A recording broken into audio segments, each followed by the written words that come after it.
answer the arguments, have some clash, do some impact calculus.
Sounds good.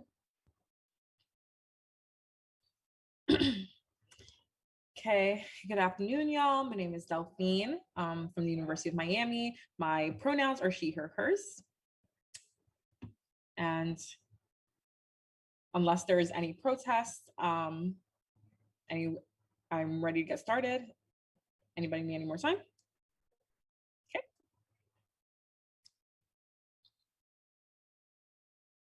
Legendary writer and intersectional feminist Roxane Gay tells us that we assume whiteness is the default because whiteness historically has been the default.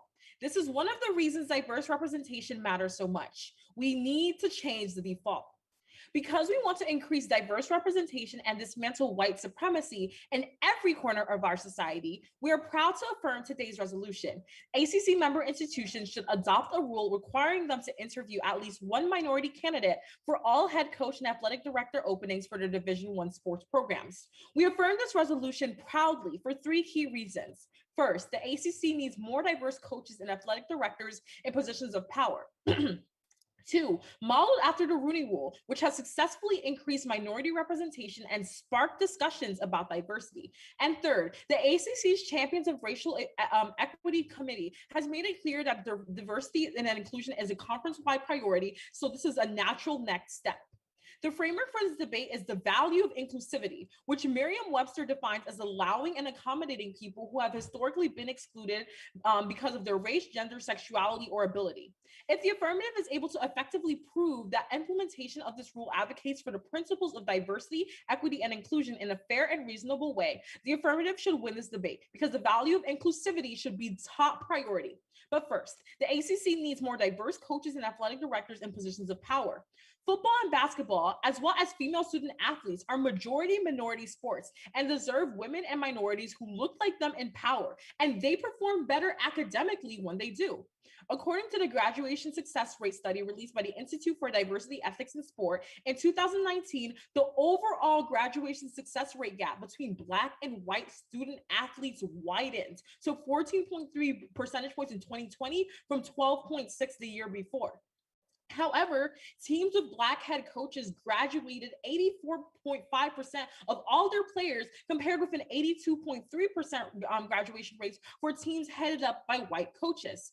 And second, everyone benefits because when diverse people become leaders, they become engines for social change and change the dominant narrative about minority inferiority, if not only to serve as examples of discrimination. For example, the conversation surrounding Eric Bieniemy, the offensive coordinator for the 2020 Super Bowl champions, the Kansas City Chiefs, has sparked questions about meritocracy in an NFL and is sparking meaningful debate and change. Over the past 3 years, Bieniemy has met with a total of 14 teams with head coaching vacancies, including all 7 teams who had vacancies last year.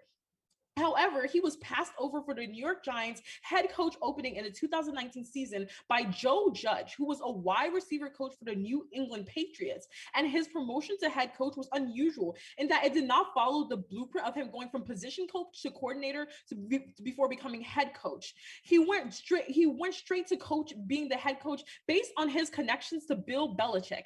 Yet he managed to miss the playoffs in his first season with the New York Giants, and despite Bieniemy being able to take the Chiefs to the Super Bowl again in 2021. So clearly we see that they're able to overcome this argument, and we're having discussions in society about how overqualified Black individuals are constantly passed over by underqualified white individuals. But going forward, this ACC proposal based upon the Rooney Rule has worked to increase minority representation in the NFL.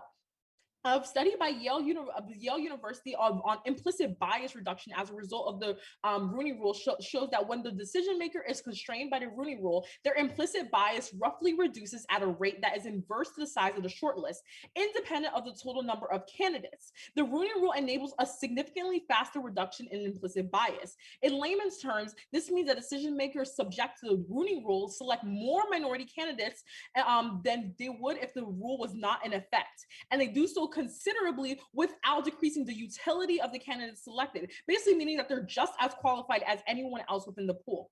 Furthermore, giving minority coaches and athletics directors representation in ACC can make the entire sports world more diverse by improving the talent pipeline for those pro league positions, because there's evidence that collegiate sports is an important place for that to happen, because NFL, NBA, and MLB recruit coaches there. Martensi Johnson writes for sports publication The Undefeated in December 2019 that within 8 years of the Rooney Rule, the 2011 season saw a record 7 Black head coaches. And before the guidelines, the league averaged only 2.23 coaches of color per season. Scott N. Brooks, an associate professor at Arizona State University, says that the increase in Black head coaches in the NFL can be attributed to the increase in Black head coaches at the collegiate level, specifically the Power 5 conference of which the ACC is part of, and the visibility that brings to non-traditional looking coaches, because it makes those teams more receptive to accepting those coaches when they're successful at the collegiate level. But third and finally, this proposal is in line with the ACC's commitment to racial equality and diversity. And the ACC is a great actor to lead the way for this in collegiate sports and the world of sports as a whole. In summer 2020, the ACC founded CORE, Champions of Racial Equality, a task force created by by ACC Commissioner John Swofford that is committed to working with internally at the league office and externally with the 15-member institutions to develop and implement action items to combat racism and social injustice within our society. So we clearly see that this is already a priority that is being implemented within the ACC. We already have commitment and a task force and a committee. Like, we have the framework for implementing and enforcing this plan through CORE, which is why we are proud to affirm today in order to actually increase the values of inclusivity. Thank you. I'm open for cross whenever you're ready. All right, awesome. So let me get my timer out. All right. So I'll start with the first question. How is this actually enforced? What happens to schools that don't, that don't accept this requirement? Well, we're going into the debate with the good faith argument that people would comply, just based on like the fiat of the. But there's no penalty if you don't comply. Excuse me? There's no penalty if you don't comply. I mean, there absolutely should be penalties to apply, but we don't discuss that in the text of our case. So you just don't specify what type of penalty there would be? No, okay. We're doing our case on a good faith argument. All right. So let's talk about that. So you talk about this good faith, right? So do consequences matter? If we prove that more white supremacy happens in a world in which they have this policy, is that a reason to still vote for the affirmative? Could you repeat that question, please? So I guess my question is, you talk a lot about principles, but I'm wondering whether or not consequences matter at all, right? So like, for example, I'm sure we both agree that white supremacy is bad, but if we prove that like white supremacy increases in a world of the negative, is that a reason why we should negate the resolution? Well, if white supremacy increases in the world of the negative, I think that would be a bad thing. Obviously, I think in the Okay, so the point is that principles only matter insofar as the consequences associated with those principles are actually like absolutely not, because a society that advocates for principles creates the framework for those principles to I mean, be aspired to. We don't make the argument that the 15th Amendment shouldn't have been passed because Black people only got the vote, the right to vote in 1964. Now, do we? Like, principles are important. Of course, they're important. If racism increases, I understand like that analysis about how like principles can be a vehicle for resulting in good consequences. But my question is generally, if racism increases, is that a reason to vote for the negative? If racism increases, I mean, if you guys can prove it, but I don't think that's the case. Principles, okay. I mean, principles should be acted upon. I'd like to ask another question. So in your second argument, you mentioned this particular NFL coordinator, Bieniemy, is that correct, from the Kansas City Chiefs? Yes, sir. And how people aren't hiring him. Is that a correct assertion? Yes, sir. Okay. So right now the NFL has a Rooney Rule, right? And so if he's already being interviewed, but he's not getting a head coaching job, doesn't that just prove that this rule doesn't actually increase minority representation? Not at all, because the second point that we're making in that specific point is that minorities, when they become part of the conversation, so they're already combating this myth about minority inferiority, and having the fact that this conversation is having held of like, what is going on? Bieniemy made it to the Super Bowl twice as the offensive coordinator for one of the best offensive teams in the NFL. What is happening? Those discussions themselves are meaningful vehicles of change that don't happen when the Rooney Rule is not in place. We're not putting a spotlight on the fact that minority roles should be filled within the NFL and that minority should take positions of power. So my next question is, does correlation equal causation? Excuse me? Does correlation equal causation, right? Like if two things are correlative, does that mean that those two things are cause one another? Just generally? No? Okay. So that we should look at other factors, right, that result in causation. Like we should control for other variables. Is that correct? Sure. Okay. So all the evidence you read under this talks about like before and after the Rooney Rule was passed, you talk about an increase in the amount of coaches. Which one of the studies that you read in your case controls for the fact that there's other characteristics that might affect whether or not somebody was hired? If you say correlation doesn't equal causation, why don't you read any evidence that like controls for these factors? Okay, so I mean, I think we can control between 2002 and 2011. Like, I really don't see what point you're trying to make. There was a Rooney Rule that was passed in the NFL that directly led to more Black coaches being hired. And yes, the NFL is a great parallel. It's a great parallel for. Please let me finish. Please let me finish. It's a great parallel for the NFL, but it's not directly consequential to the ACC. And we show you clearly why the ACC is a great actor to make this happen, because they already have a task force that's devoted to diversity and equity. So all of those factors together contribute to a fertile ground for minority representation. Thank you. All right. Well, Patrick will give his speech now. Give me 1 second. I need to open the door to let the cat in.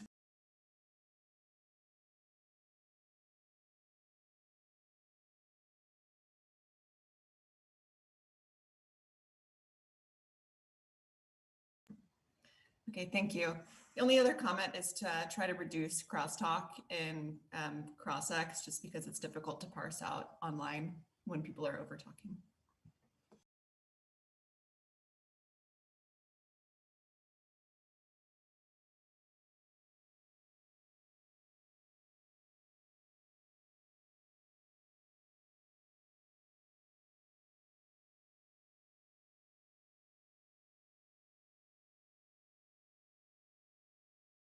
Responding when I asked if everyone was doing okay.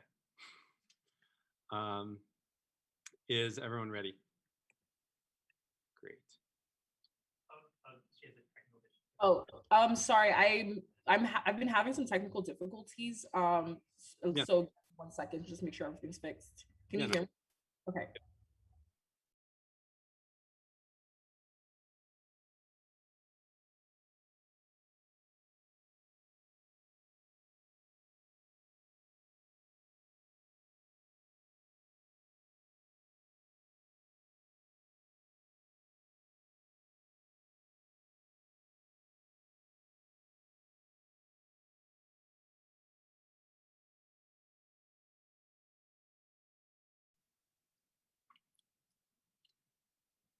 Because the affirmative proposal threatens to derail the progress that's already being made, me and my partner and I negate the resolution. The ACC should institute this hiring requirement for one minority candidate to be interviewed for every head coaching, D1 head coaching and athletic director position.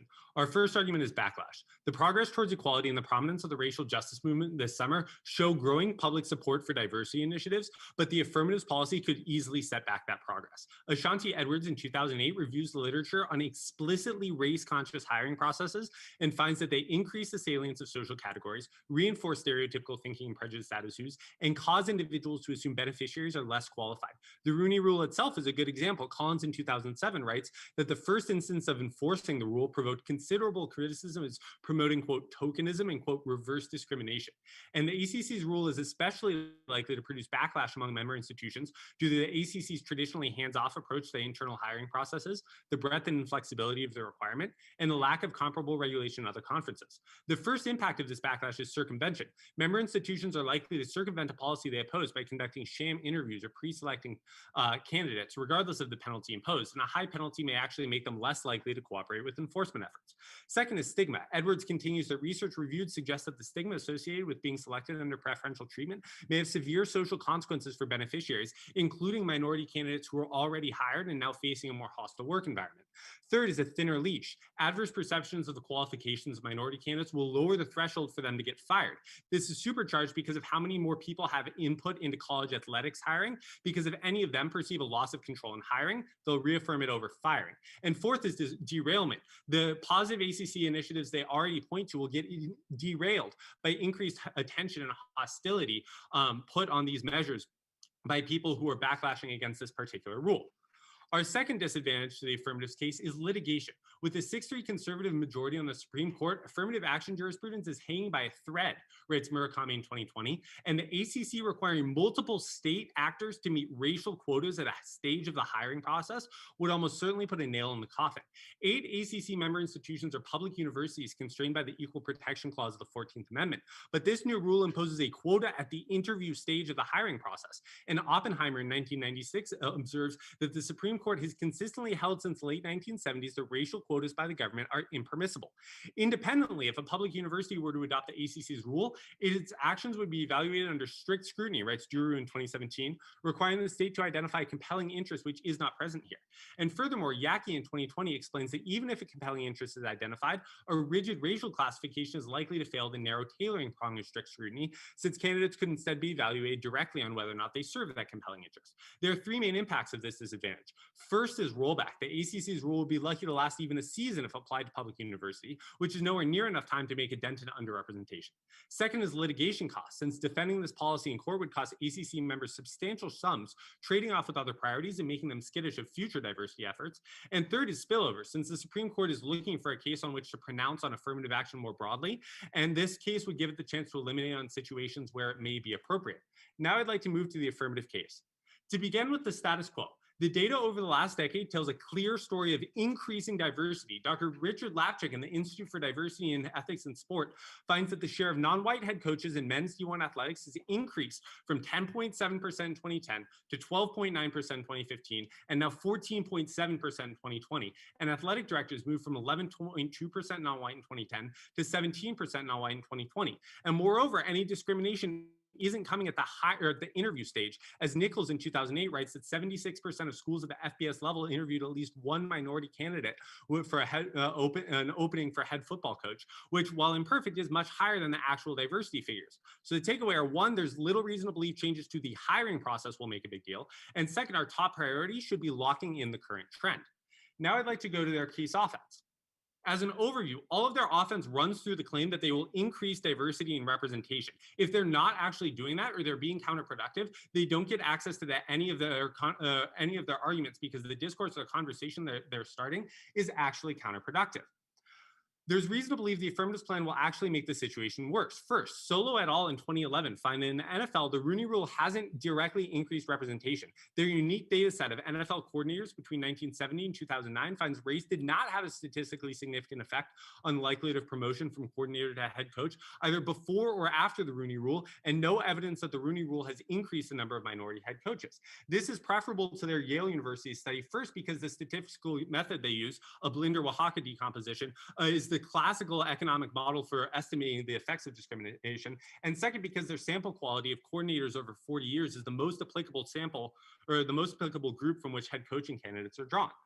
Second, Furshton and Pavan, writing in the American Economic Review in 2021, develop a sophisticated economic model which demonstrates that soft affirmative action policies actually harm outcomes for minority candidates. The mechanism is that expanding the pool crowds out thorough evaluation of each candidate, causing hiring committees to rely more heavily on their pre-existing biases. Third, in the college context specifically, interviews are too far downstream, as NCAA President Miles Brand testifies that input from consultants, search committees, alumni, and boosters all cause ADs to be much more risk averse, making it unlikely that a candidate brought in just for an interview will be seriously considered, and they provide no account of how their sanctions would be able to avoid sham interviews. Finally, their example of Eric Bieniemy cuts directly against them. This is a well-qualified offensive coordinator, go Chiefs, that cannot get hired despite a Rooney Rule already existing. So there's no reason to believe that the affirmative suggestions will make it any better, and a lot of reasons to believe their proposal will make the situation worse. Thank you.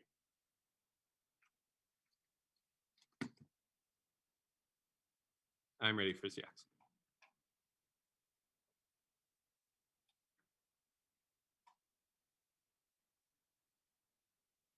If somebody's speaking, they're on mute, sorry.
So going ahead to like your point about litigation, so would you say that there's a direct parallel between affirmative action and the ACC proposal?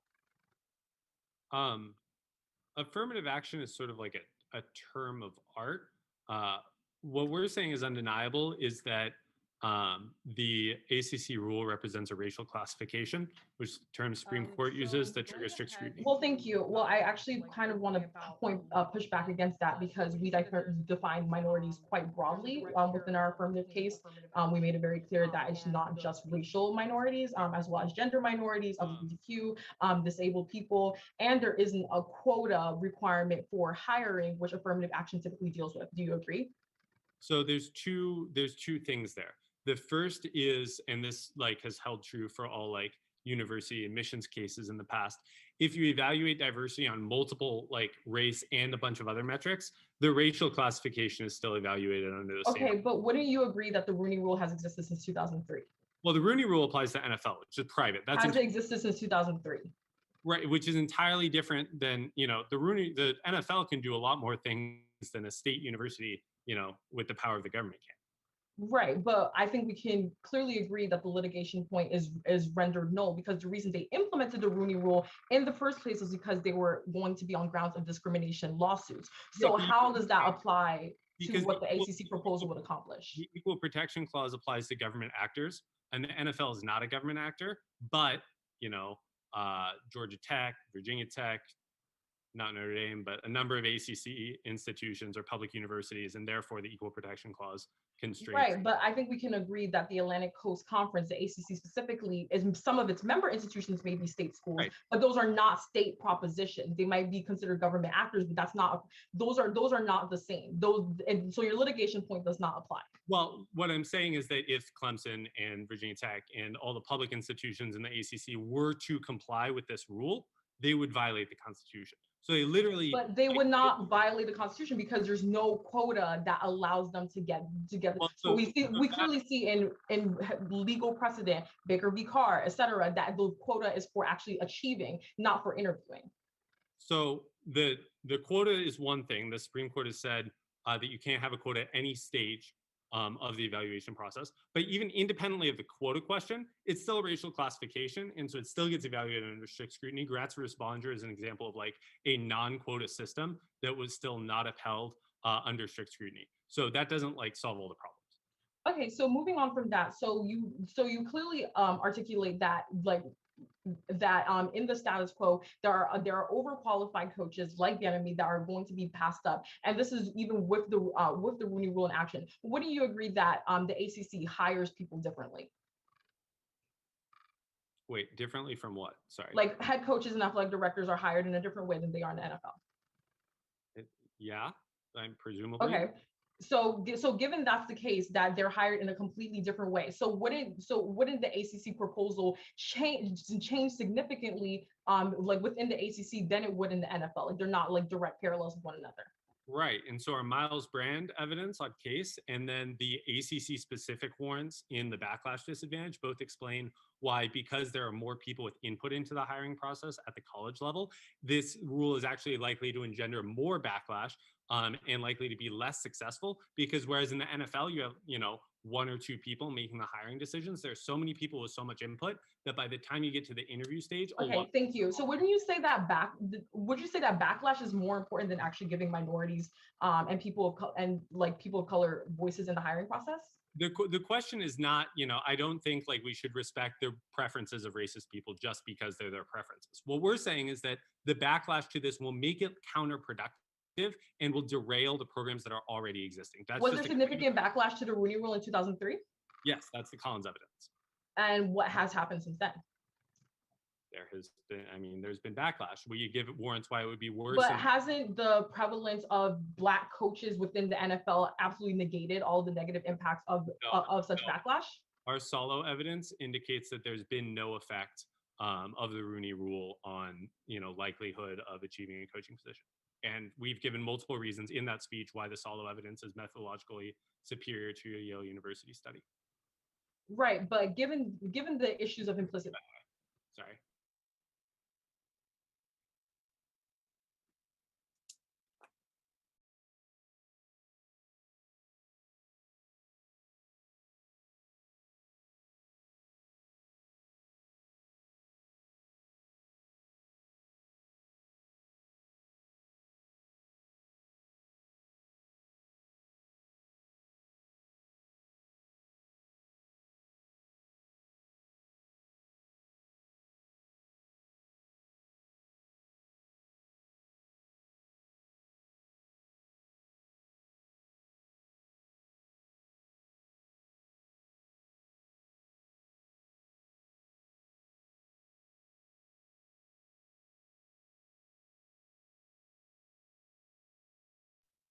go on the 2A? I'm sorry. It's the 2A now. Okay, give me 1 second, please.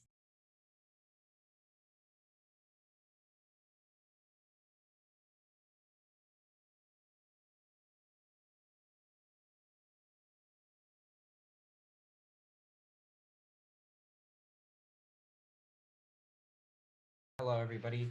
Had an interesting debate so far. And I think, judges, what is important to remember when considering this debate is the question, why not? Now, the negative has presented their case, and they have, said again and again, these are the reasons why we should not do this. These are the reasons why we should not do this. These are the reasons why we should not do this. Now, before I move on to develop more of the affirmative case, I'm going to tell you why the negative case absolutely doesn't matter in this debate, right? So first of all, they contend that the Rooney Rule does not work, and the reason that they say that it does not work is because they found a study that has a specific methodology. Well, in fact, numerous other studies disagree with this. In fact, the majority of other studies disagree with the effects of the Rooney Rule. In fact, right?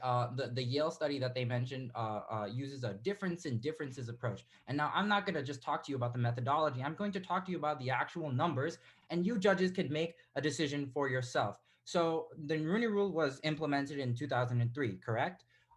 From the period of 1992 to 2002, there were a total of 99 vacancies in head coaches, 264 in offensive and defensive coordinator, and 181 in the NCAA head coaches. The first two were referring to the NFL.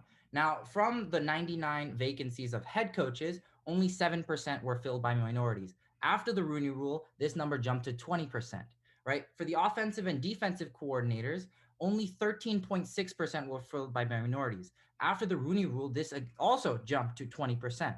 And I think what is most stark and most applicable to this debate is the actual numbers for the NCAA, which we can use as a comparable kind of organization to the ACC. We saw the number increase from 4.4% of vacancies filled by minorities to a whopping 15%. That is nearly 3 times as many, right? So those are the numbers. Those are the effects. Judges, you can discuss the effects of the Rooney Rule as you please. Now, as for the reasons they've mentioned, they're completely nonsensical and they don't actually apply, right? So first, they talk about this issue of backlash, right? Now, backlash from whom per se, right? They're talking about backlash from white people, right? Specifically, they're talking about white people are going to be upset that their power positions within the hierarchical structure of society have been diluted and that minority power positions have been, kind of pushed forward. If that is the backlash, then I don't really think it matters, because what we're trying to affirm with this debate is the value of inclusivity. As my partner mentioned, when we judge this debate, we should choose which side makes the world more inclusive, right? Which offers a better path for everyone, right? And they talk about this idea of stigma, and they kind of say that the black coaches are going to have a stigma that they'll be a little bit less they'll perform a bit worse, et cetera, et cetera. They'll be thought of as not as qualified. But actually, the opposite is entirely true, right? In fact, black coaches are often overqualified in the first place, and they perform better than white coaches. Case in point, right? When the offensive coordinator for the Chiefs, Eric Bieniemy, obviously performed much better than Joe, but he was passed up, right? So even though there exists, so what I'm saying is that there exists some kind of racial barrier that has to be surpassed, and that the negative case doesn't, and it pushes these black people into just a position of, oh well, who cares, because you don't want to be stigmatized. Do you know, dude? They've already been stigmatized. Okay, they're already being passed up for these opportunities, right? Eric Bieniemy, case in point, he's being passed up, right? So in fact, what the Acc case does is that it fights against the stigma that is already existing against Black people, and that's a racial stigma. Because again, institutionally and systematically, we live in a racialized world, right? And they say that at least trying to help Black people is going to derail the entire thing. Well, that's actually not entirely true.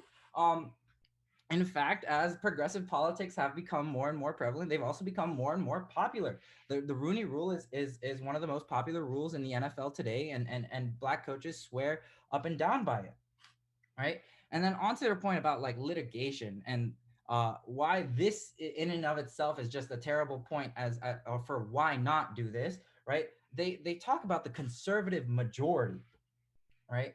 And in my opinion, the conservative majority, like it has a Black individual on it, so it kind of doesn't seem like that conservative majority would be against civil rights litigation.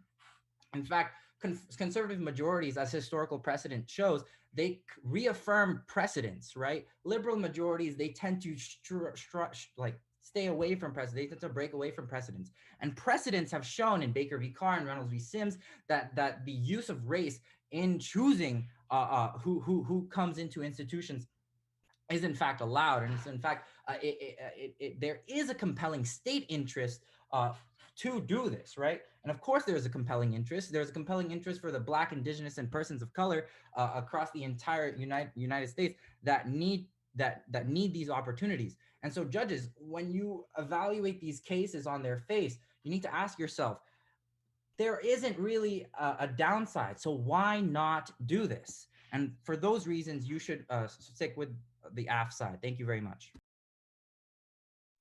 Wonderful. Thank you. Ready for cross-ex? Yes. First, you said there are studies other than the Yale University study that support your position on the Rooney Rule. Can you, cite those so we can indict them? Yeah, sure. Of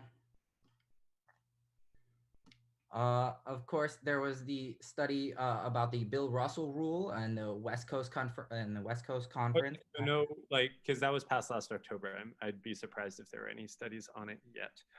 We can move on though. We'll stick to Yale. You said that the NCAA vacancy rate, the rate at which minorities were hired to fill vacancies, increased over the last 10 years. Do I have that right? What I said was, yeah, I think I understood your question. Yeah. You mentioned Eric Bieniemy a lot. What has the Rooney Rule done for him? It seems like he's in a situation that this rule is designed to fix, and it's not fixing it. Yeah. Okay. So, Eric Bieniemy, the way the Rooney Rule impacts him is that he's offered interviews, right? He's at least offered. And then he doesn't get the job. Of course. But again, this plays into the concept of reverse conscientization, which unfortunately I wasn't able to mention, but it's the process by which passively the decision makers within the institutions reduce their implicit bias. This comes from So your argument is that by rejecting Eric Bieniemy again and again and again, NFL offices are actually getting to like him more.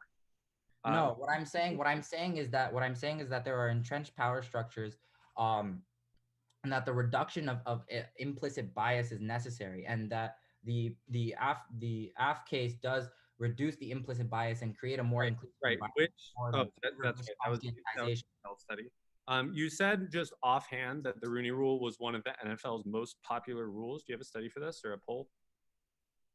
No. Okay. On the Supreme Court position, you say that the state has a compelling interest in realizing diversity in the head coaching population. Now, the question here, in the way that the Supreme Court phrases it, is not, is diversity itself a compelling interest? It's like, what compelling interest does the racial classification serve? So do you have and compelling interest, of course, is the highest standard of state interest and generally is limited to only those which have been recognized in past precedent. So can you point to a past precedent that justifies something like employee diversity or, you know, remediating past discrimination that's not been found by like a precise judicial finding. Like, can you point to a specific, like, I clearly identified by the court compelling interest that your racial classification serves? Yeah, I think then it would be like Brown versus Board of Education. There was a compelling interest that the majority of the population of the southern states were not receiving an education because of the color of their Right. skin. So And Brown the versus fact that, Board you struck can down. relate this parallel. Brown versus Board, hang on, I'm going to stop you here, because Brown versus Board struck down a racial classification. You're asking the Supreme Court to uphold a racial classification. You need a really, really good reason to do that. I'm wondering if you can point to such a reason that's been identified by the court in a past case. I'm also wondering if you can point to a legal scholar that believes that in imposing a quota requirement at a point in the hiring process would ever be sanctioned by the Supreme Court. I don't think I can provide you with the specific name of a legal scholar. And then finally, I would be fascinated if you could point to a single case in which Clarence Thomas has ever supported affirmative action. I don't know all that much about Clarence Thomas, though I think you would like to ask him that question. I think I would be maybe a little bit demoralized by his answer, but that is neither here nor there. Thank you for CrossX, and we'll go to Conrad.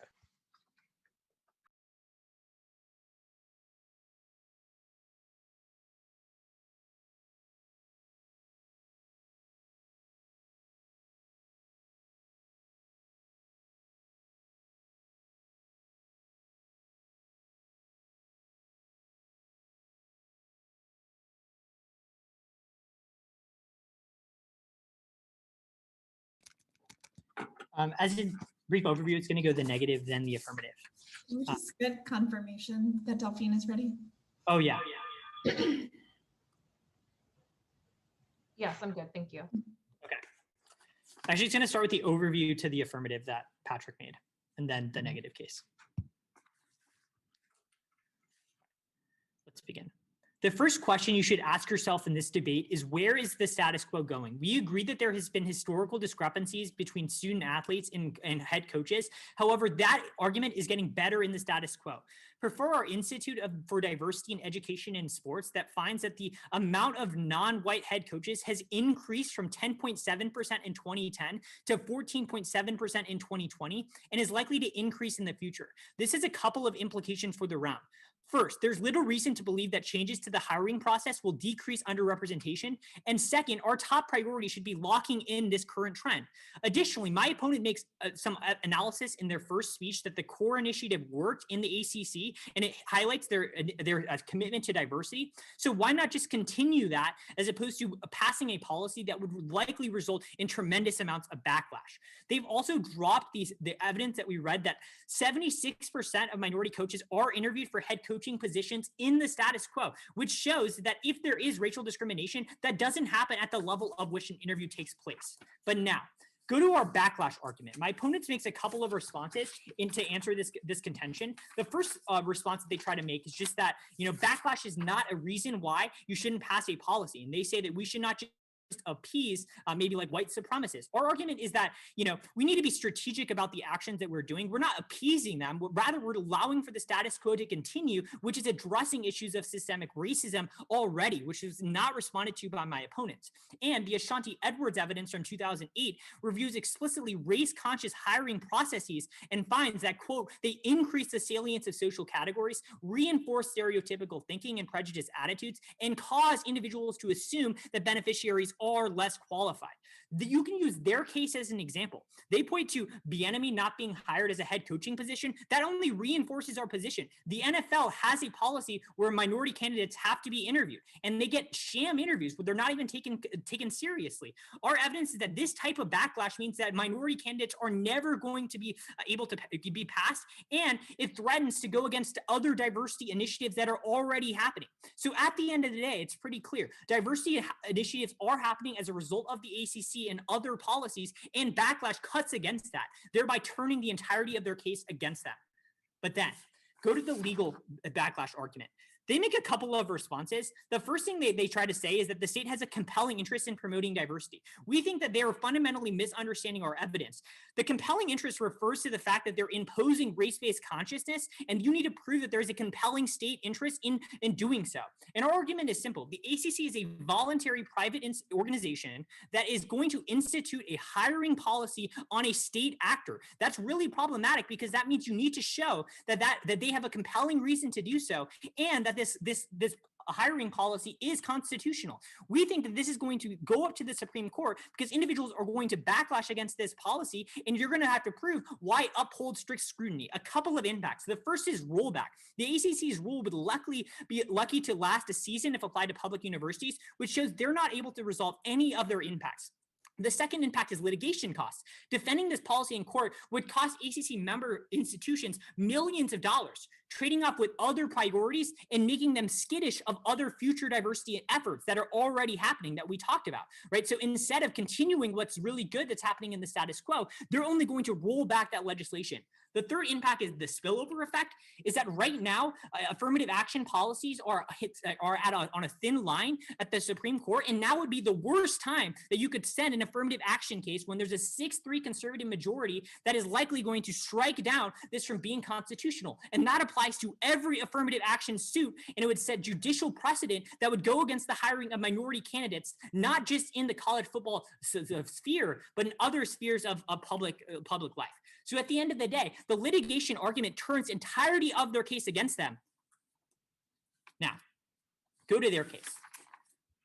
Our first argument is that backlash is going to outweigh the entirety of my opponent's case. We read evidence that if backlash happens, there's going to be a substantial harm to the system. The stigma impact says that research reviewed suggests that stigma associated with being selected under preferential treatment may have severe social consequences. This will result in things like the imposter syndrome, internalized racism because Black coaches don't think they should have gotten the position, and other people think, hey, you deserve to get this position, and also the thinner leash. If colleges no longer have control over the hiring process, they're just going to switch control to the firing process. This is supercharged by the fact that anytime a Black coach has a bad season, they're going to get fired, which means there's no long-term impact, and they're going to use this in future cases to be like, hey, look, we tried hiring a Black candidate once, but guess what? It didn't work. So let's just hire like the same old, Joe that we've always been hiring. That's not ultimately a good thing.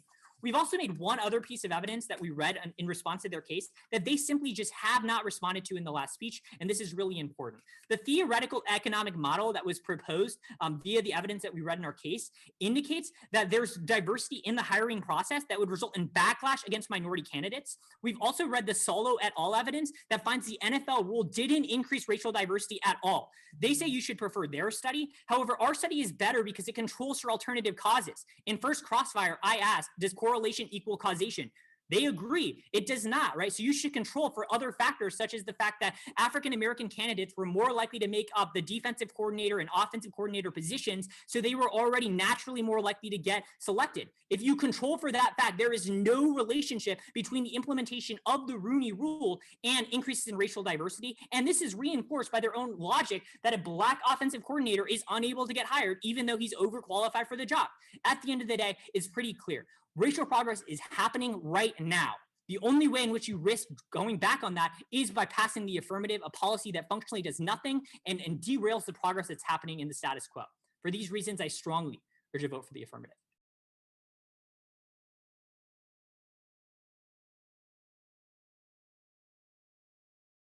Are you ready for cross-ex?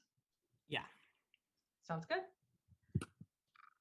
Okay, so starting with your Solo evidence. So please explain how you're saying that the Rooney Rule and its inception basically has absolutely nothing to do with the fact there's been more Black coaches in the NFL. Yeah. So this study, first of all, it uses what's called an Awaxa decomposition. Can you keep it brief because we don't have a lot of time?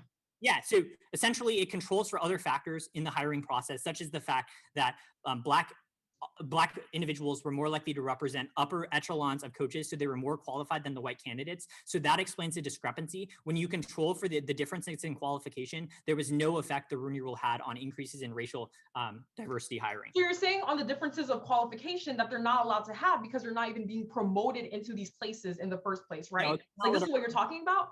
that they are being promoted in these places, and So that they're not being promoted to the offensive coordinators, like basically like the prerequisites to becoming the head coach. they are, is like what our No, argument. but you literally just told me that this is based on the difference between qualifications. So like just based on qualification alone, it hasn't changed anything. Maybe the raw numbers, but non-qualification. That's what you're saying, right? Or No. did I misinterpret? Our argument is essentially this, right? That African American at the time in which the Rooney Rule was Wait, passed, can you just go back? Did I interpret what you said well? I just want yes or no, because I have a lot to get through. Just explaining, right? So like white candidates made up essentially no offensive or defensive coordinator positions relative to their black counterparts. And so the increases in perceived black hiring after the Rooney Rule was passed was just a byproduct of the fact that they were of like higher candidacy in comparison to their white counterparts. When you look at like a similar I think we've made it very clear that overqualified minority candidates are also not getting spots, but I think we should move on for this point. I think I got what I needed out of you. So given the litigation points, so Oregon State and the WCC have already put this rule up already. Where is the litigation and the lawsuits that you're talking about? So our argument is that it's a private entity that would be imposing hiring. Okay, but Oregon is a state, and this is for their state school. Yeah, so please explain to me, where's the litigation? So like using the example of Oregon, it's not like, you know, where's the litigation? No, the argument is There's like none. a private actor mandating a hiring policy against the state actor. Okay, but I want to understand, because you say that the problem is that state actors, public universities implementing this rule amounts to a quota that is going to be inversely impacted by the equal protection clauses, like they have to have like due process or whatever, right? So you're telling me that this litigation should occur in public universities like the UN, like UNC, for example, and ACC. So where is that litigation, given that Oregon has already set this precedent? Our argument is that when it's a private actor instituting a hiring policy against the state actor, that's where the litigation happens. So if like the Oregon State Legislature, right? But I don't think that applies, because Baker v. Carr, we see Baker v. Carr, we see UC Regents v. Backey, we see that government actors can implement quotas, and those things can also be reductionist. So we agree on that, right? Would be the one instituting the quota against the state actor. Is like, that's the argument. Would you okay, like so I think I got what I needed out of this, but thank you for doing that. So moving on, so you're saying that racial progress is happening in the status quo? That's really interesting. I would like to hear more about that.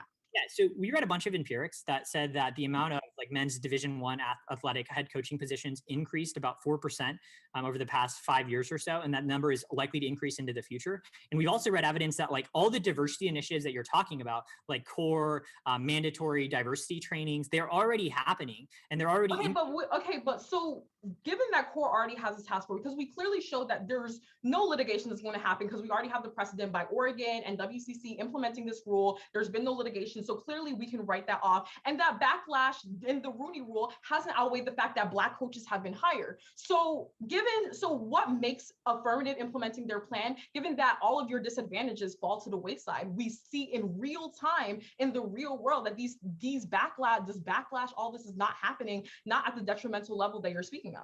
With that, so again, we've identified a lot of reasons as to why the ACC as an institution is fundamentally distinct from other private entities. Well, no. That's time. And No, why? there's 10 minutes, 10 seconds left. And so yeah, so we make arguments as to why that's true, but also at the end of the day, 76% of head coaching positions are interview minority candidates already, right? So if they're not being hired, that's for like other reasons. Thank you.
Okay, can everyone hear me?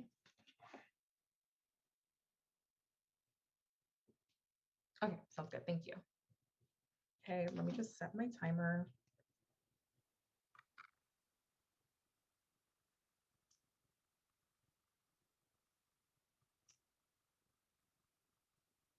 Okay.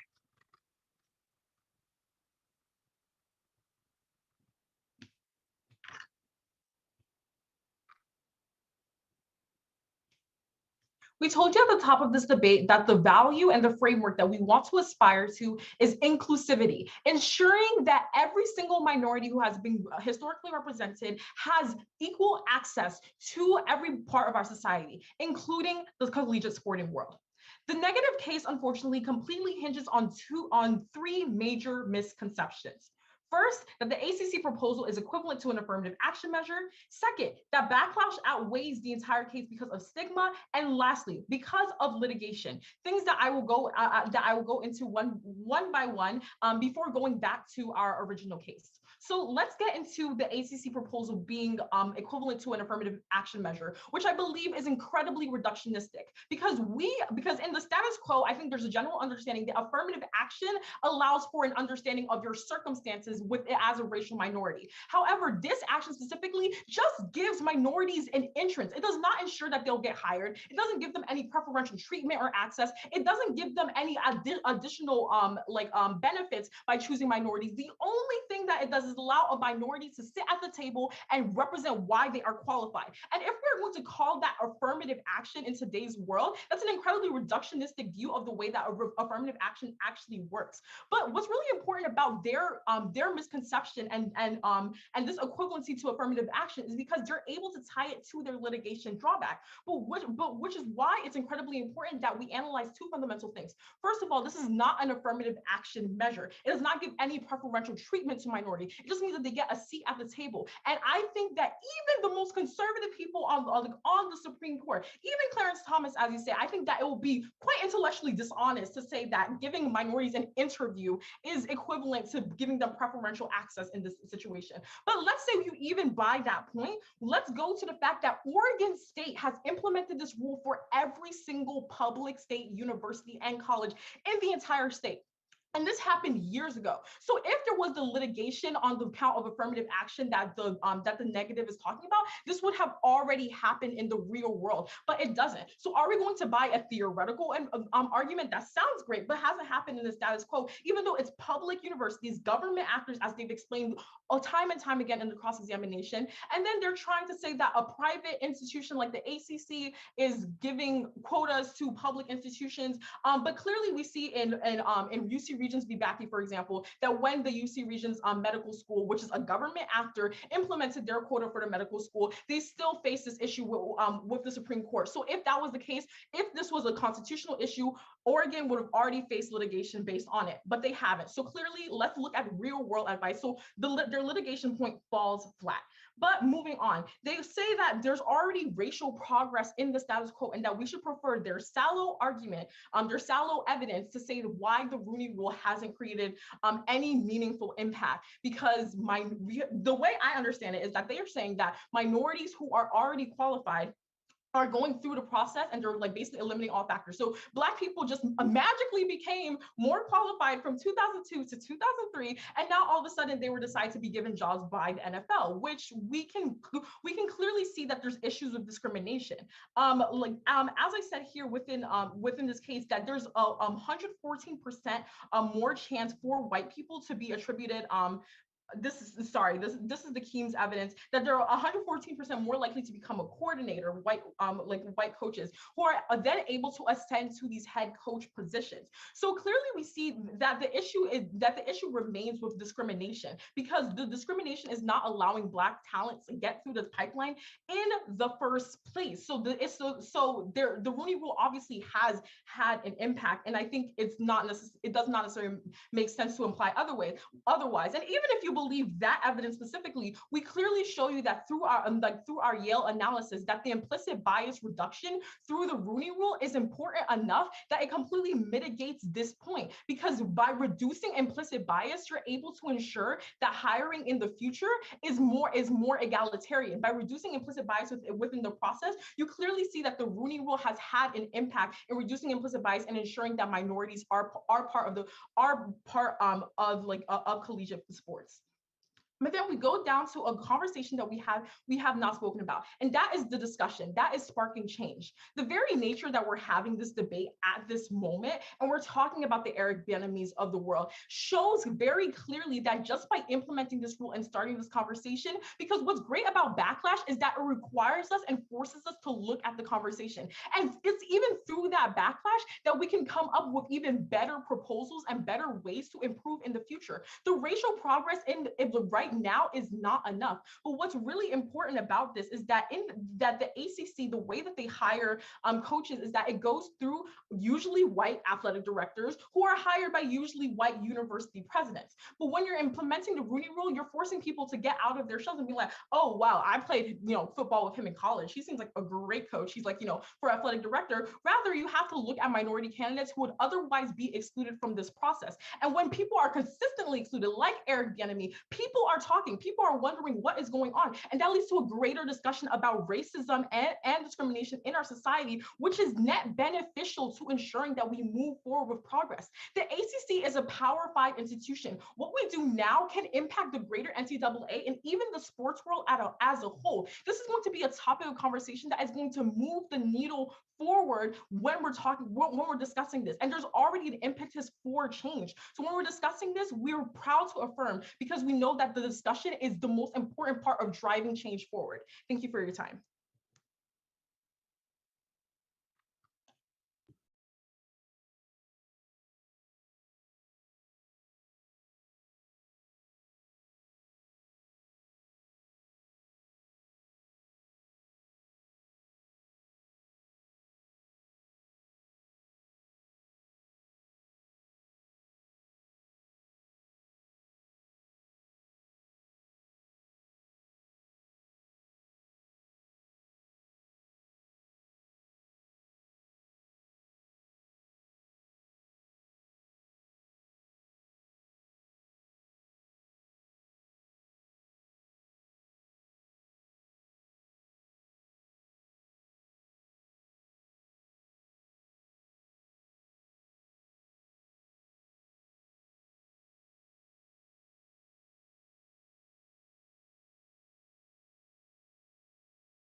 It's going to be broadly an overview, but the order of the flow is going to be affirmative.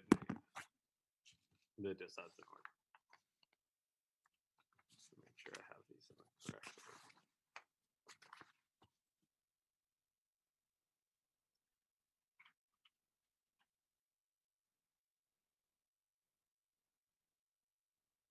So in this debate, we've agreed on a lot of things. We've agreed that Eric Bieniemy is a more qualified candidate than Joe Judge, so Sorry, Joe. We've agreed that there's a problem with representation in NCAA coaching. Curiously enough, the affirmative has agreed with us that this problem is getting better and will reach a solution without additional efforts, and their own evidence points in that direction. But there are a couple of things that we do disagree on, and I want to go through these in this debate. These are roughly what's going on in the status quo, would the affirmative plan work, and what progress would be risked by the affirmative plans being implemented. So let's start with what's going on right now, the status quo. They have cold conceded several pieces of evidence that make it clear that we are making progress towards racial diversity over the long term, and we do not need additional interventions past CORE, past the racial justice initiatives that are already going. We do not need a ham-handed Robinson rule, Rooney rule equivalent for the ACC in order to achieve diversity metrics in the next decade. You can extend our evidence from TIDES, which advocates for more diversity in college coaching, which shows this long-term trend. You can also extend our Nichols evidence, which shows that if there is discrimination, it's not happening at the interview selection phase, because even 13 years ago, 76% of head coach openings at FBS football schools, the most competitive, I think, college athletic jobs to get out there, certainly the most prestigious and well-known, are already interviewing at least one, if not more, minority candidates. So that progress has been being made over the last 13 years. The disparity is not because of the interview stage. They've cold conceded this, and at the point at which they're not winning, that the status quo is not getting better by itself, they have a huge uphill battle in proving that their proposal is necessary. We've won convincingly that if we don't do anything, the diversity problem is going to be resolved. Maybe it will take some time, but our key priority should be locking in the progress already being made and not doing things that would risk reversing it. I'd now like to go to the solvency question. First of all, Judge, there's a couple of easy ways to resolve this debate. They've conceded several conceded arguments on why implementing this rule for the ACC would not solve. First of all, the crowd out argument, our first on and Pavan evidence, this is cold conceded and extended through Conrad's speech, through my speech, the explanation that when you widen the coaching pool, you give less time for a thorough consideration of each applicant. That means you have to the selection committees rely more on their pre-existing biases, their social network biases, which actually makes outcomes worse for minority candidates. That is cold conceded. You can pull the trigger on that right away as evidence why this rule wouldn't work. They've also conceded the brand evidence. That's the NCAA president explaining what differs between the NFL and the NCAA. That is, there's more people with input on college athletic hiring decisions. That means more of the decision gets made before the interview stage, and it's much more likely that you just have sham interviews with this already in mind. This is where their Eric Bieniemy example cuts against them, because it's a perfect example of a league that already has the Rooney rule, it failing to work and failing to make sure he's given, meaningful consideration for these head coaching jobs. So if it doesn't work in the NFL, where it's a unilateral decision maker, it's certainly not going to work in the NCAA when more decisions happen before the interview stage behind closed doors. And then finally, on the evidence comparison debate, they've conceded our explanation for why they see this change in vacancies. It's not that something magically changed in 2003. It's that there are coordinator effects that predate the Rooney rule that then trickle up because you select head coaching candidates from the pool of coordinators. This is cold conceded. It explains why you see an improvement after the Rooney rule that's not due to the Rooney rule. It's consistent with Solo's methodologically superior findings that you don't see a effect of race on likelihood of being hired as a head coach conditional on already having a coordinator position. So that's the best explanation of the evidence. It proves that the Rooney rule doesn't work.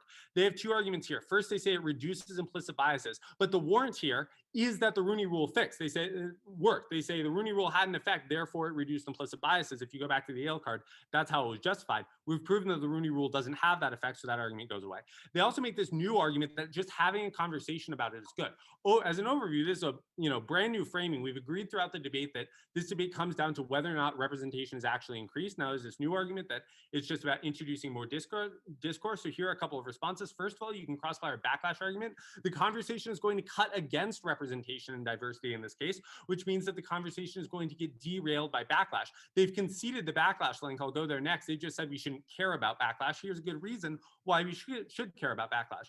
Secondly, this social pressure element is already non-unique. We're already debating about this. There's already the president's pledge of the NCAA, which a vast majority of institutions have already signed on to. And the Nichols evidence indicates that that social pressure is already spilling into interview selection. So there's no evidence that a conversation will actually make things better in this regard. And finally, I'd like to talk about what gets risked. We can go to the backlash argument here. As a brief overview to the litigation argument, even if we concede it, and we can still win sufficiently on the backlash argument.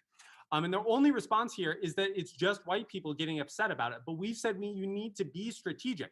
It's not like inclusion gets, a reduction in inclusion is less bad just because it's a consequence of people's bad viewpoints. It's still a bad thing. We should still be trying to reduce the effect of racism.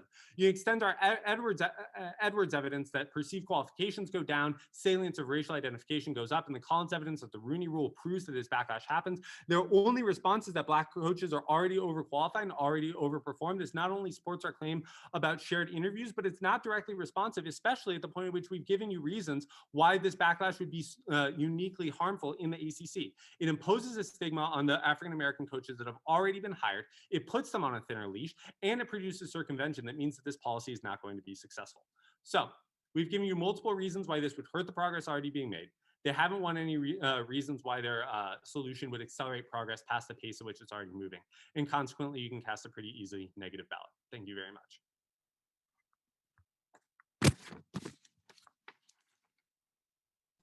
Thanks, everybody. Give me a few minutes to deliberate, and I'll let you know when I'm ready to discuss.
the importance of representation in directors' positions on things like academic achievement, graduation rates.